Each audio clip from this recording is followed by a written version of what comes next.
What's good, everybody? Hey, welcome back to my channel, Smoking and Grilling with me, AB. Now you guys read the title, you know what we're making. We're making a restaurant style loaded baked potato. And guess what, folks? I got my very first sponsored video. It's brought to you by, there it is right there.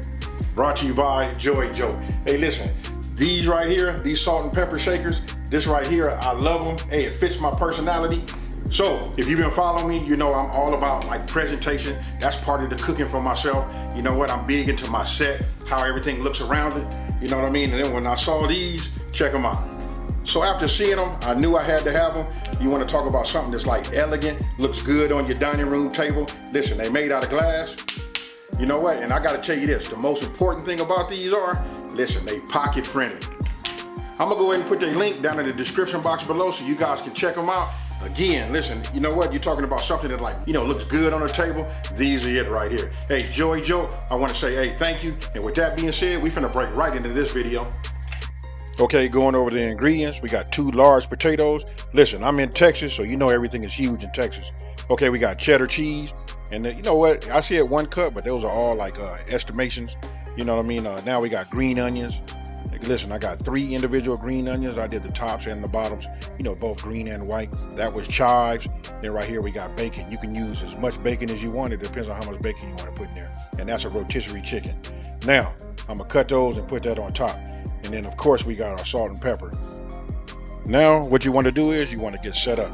So we're gonna start with our potatoes. First thing you want to do is, you can use any kind of oil, but I'm using right there, that's an extra virgin olive oil. You know, what you want to do is make sure your potatoes, first of all, have been washed, scrubbed and washed, which these have already been done and, you know, and dried. So then what I did was I just coat them.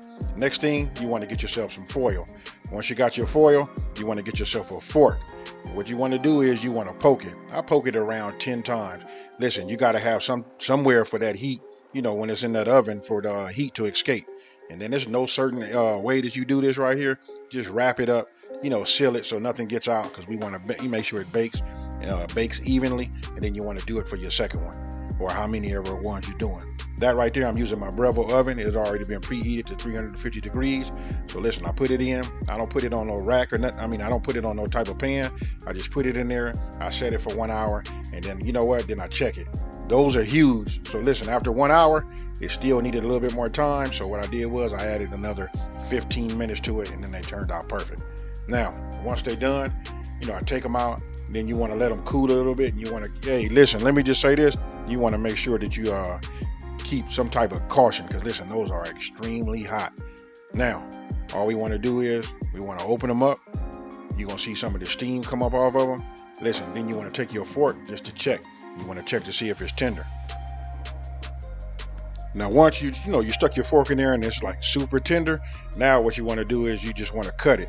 I don't cut it in half. I cut it at about 65% above. You know what I mean? So listen, you're going to have a bigger side and a smaller side. That smaller side, you want to go ahead and get you a spoon, and you want to, you know, dish out all of the potatoes and put it into a bowl, as you see right there. And then you want to, you know, I discarded the skin, and then right here, what I'm doing is making it like a little boat. You know, taking all of this, potatoes, the potato stuffing, and putting it inside of that bowl. Then once you've done that for as many potatoes as you have, that's a half a stick of butter. Now this is up to you. You can put as much butter in there as you want to. If you got more, then I probably suggest that you probably put a whole stick. But right there with that heat, listen, it melted just fine. And then, hey, here's the key to cooking, you guys. You got to taste your food as you know, at different stages. So I just tasted it. I know it needed a little salt. Right off the back, it needed salt. And then when I tasted it, I adjusted it. And then after that, then I went with the pepper. And then, you know, you do the same thing. Listen, that's essential. That way you don't have no surprises and your food turns out, you know, just awesome. So you want to just make sure it's mixed properly. And then once it's done, you want to go ahead and refill the bigger portions of your potato. So just like you see right there. And of course, you saw that I had used a rotisserie chicken. So listen, I just shredded it, you know, with my hands. I went ahead and just put some shredded chicken on the top. Then put some of this shredded cheddar cheese on there. Once I'm done with both of those, I went back into the oven. And then, you know, it's still at 350 degrees. All I'm going to do is, now this right here, I don't have no time for you. I just suggest you guys keep an eye on it. It only took this right here about 5 or 6 minutes for it to melt your cheese. And there you have it right there. Now, I just went ahead, you know, added a little bit more cheese to it. Now this is the part where you guys own it and you make it your own. But what you want to do is you just want to decorate it. As you can see, I'm putting more chicken on the top. You know what? I'm gonna hit some chicken, a little bit more cheese. I'm gonna put some sour cream on it, and then we're gonna come back with some of those chives. Hey, you got the picture. This is what you do. Don't forget, you guys can use any type of meat. You know what? You saw that I put in the description. You can put mac and cheese. You know what? The sky's the limit.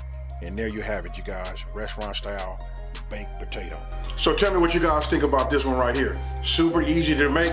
Hey, listen, this is the best way that I can think of that if you want to get your inside of your potato, you want to get it, thoroughly mixed so you can get it with that butter. You can even put sour cream in there. But as you saw, I just went to butter, salt, pepper, and then restuffed it back into the skin. I want you guys to let me know down in the comment section below, what would you even use for a topping? Also, you saw me using these salt and pepper shakers by JoyJolt. Listen, it's called the Revere Collection. If you guys are interested in picking those up, listen, I'm gonna put a link down in the description box below so you guys can check them out. Hey, with that being said, if you're new to my channel, let me go ahead and just say, hey, thank you for watching this video. Don't forget to subscribe, like this video, and tell everybody out there there's a channel out here that's simplifying these recipes and taking the mystery out of cooking. And if you've been watching me for a while, you guys know how I'm gonna end this one. I'm out of here. Peace.